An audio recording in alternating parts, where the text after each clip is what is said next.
Hello everybody and welcome to Cotton Candy Cottage.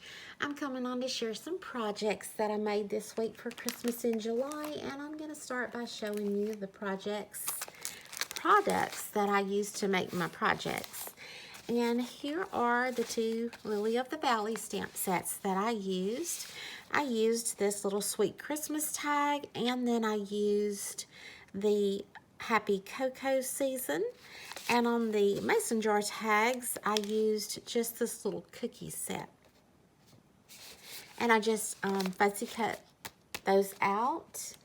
And here are the Peachy Keen stamps that I used.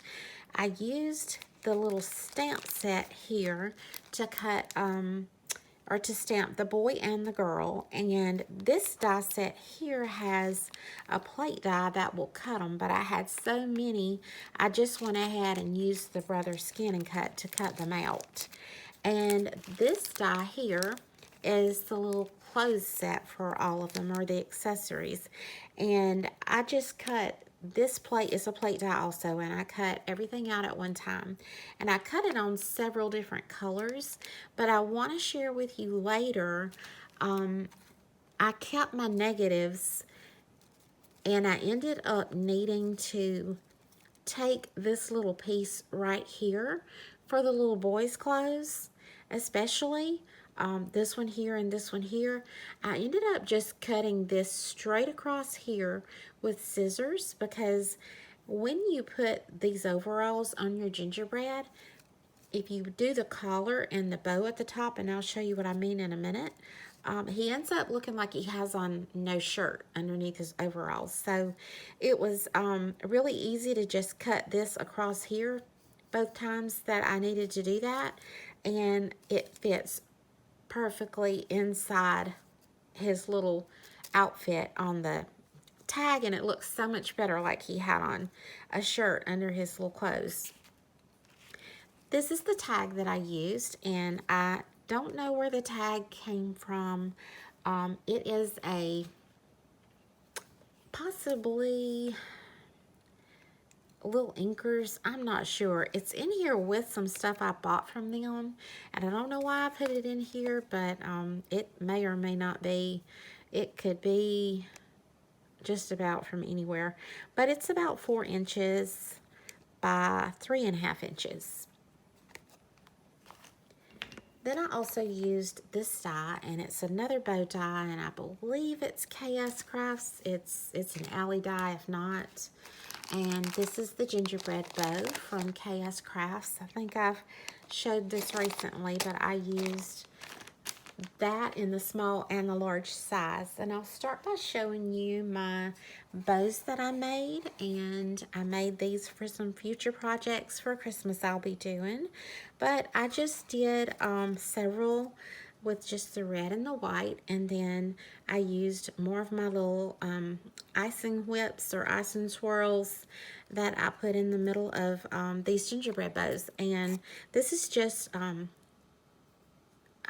let's see, it's some clay that you bake, and then I had some silicone molds, and I just filled up my little molds and baked them until they were hard.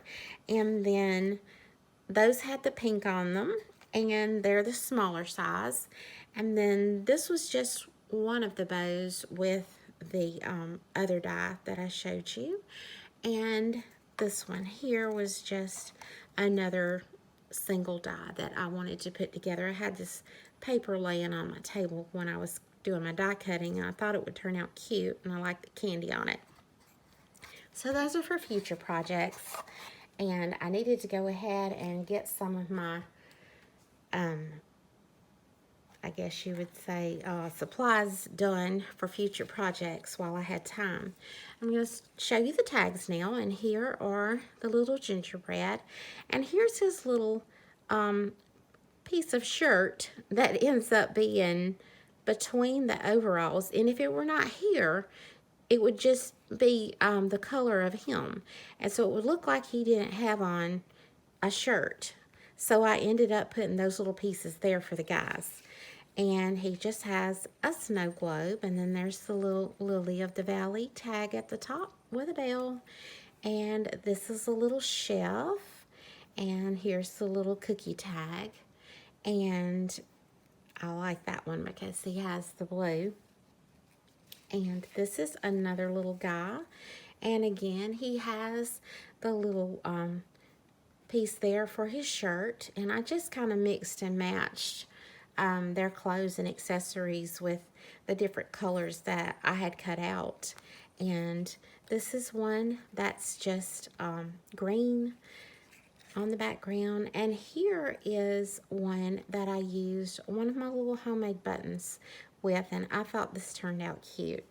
And my favorite, well, I'll show you this last one here. It's just another one with the little polka dotted paper. And this paper pad is the Snowy Day. I've showed this before also from Paper Studio. It has a lot of just really, I don't know, they always, it's my go-to Christmas paper pad lately for some reason. And here are the last two tags. And these are my favorite because they have the pink and the blue on them. But they have the little sweet Christmas tag at the top. Another of the little bows. And these are the little jingle bells. And I love these little, I know gingerbread are not blue and pink, but I just had to do it, y'all. I just had to do it. So those are the tags. And then the ribbon at the top is from Dollar Tree, and this is just the sheer ribbon they always carry, and they'll have seasonal colors, and this is the pink and the blue. And then they had been out of the red for a while, but I found that, and I just like using it on the tags because it's really easy to work with, and it's soft and flowy. I like the seam binding, but I don't really find that at a lot of places. I guess I do have some that I had ordered off of Etsy. I just have not, I haven't even used it. It's beautiful and I need to use it. So the other thing I wanted to show you really quick was the homemade buttons, and I'm going to show you really quick how I did those. I just took random paper and a 1-inch punch. This is an EK Success 1-inch punch. I punched out just some papers that I liked, and this is a little candy digital file. This is from justpeachydesigns.com, and this had a whole page of just the red and the pink peppermints. So I did a whole lot of these, and I've used some of them, but I punched out those candies, and then I punched out just chipboard. So I glued my paper to the chipboard, and once I had that done, I just took a button and kind of laid it on top, and then I marked where I needed my holes to be, and then I took my Crop-A-Dile and punched out where the holes were supposed to be. And then I just added a little bit of twine through, and then took this tape runner on the back side and then just ran a little bit of tape, and then I put my ends on the back side, secured them to the tape runner, and then I glued it down. So it kind of looks like it's maybe there are holes through the tag, but there are no holes through the tag. And then I used this little punch as well. This is a little old punch, probably an EK Success, for the little gingerbread on the snow globe here. That was not part of the die. So that's pretty much all of the projects, and I wanted to show you really quick these little angels that I did. I had posted these on Instagram last week, and this is a shout out to Jill Norwood and her wonderful, wonderful creativity and talent. She has shown these little angels many times on her channel, and I have admired them so much. I think the little feet are precious, and this is actually not a stamp because I can't find this stamp, so I just wrote it in. And so these little angels are very homespun.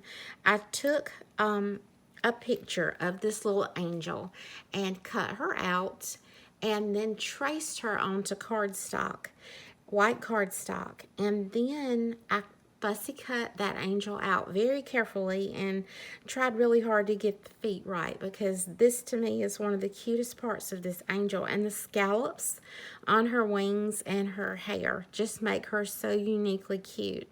And I didn't have at the time the same stamp set that Jill uses, but I have a ton of Peachy Keen stamps, and any stamp that you like is just your taste for her face, whatever you want to use.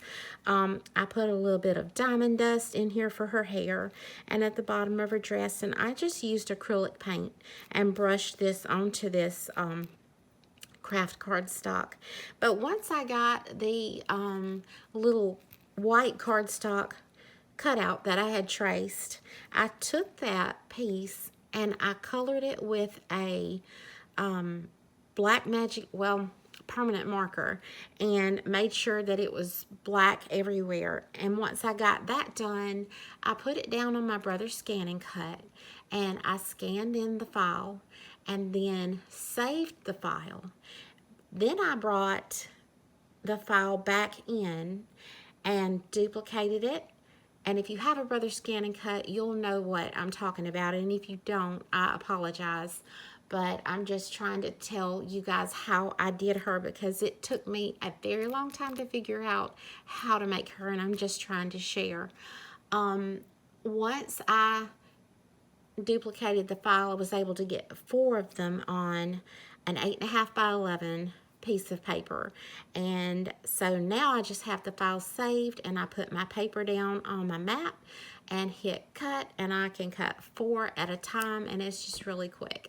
So that was the way that I did it, and you could use that method for any shape that you're able to come up with, or if you have a hard time finding a particular little project that you want to make. And like I said, these angels I fell in love with, and it's not a die. It's just a shape. So I ended up just having to figure it out. But I hope everybody has a wonderful weekend, and Happy Christmas in July to everybody. It's been a lot of fun working on this Christmas stuff. I heard another crafter say this week, it was May May, and I began crafting following May May. She is super talented. I learned a lot from her. And she said, crafters don't craft at Christmas. Crafters craft for Christmas. So she was basically saying that Christmas in July is an opportunity for us to be able to make those crafts ahead of time so that we can just enjoy Christmas and relax and have all our projects done by the time it gets here. So hope everybody has a great weekend, and thank you guys for watching.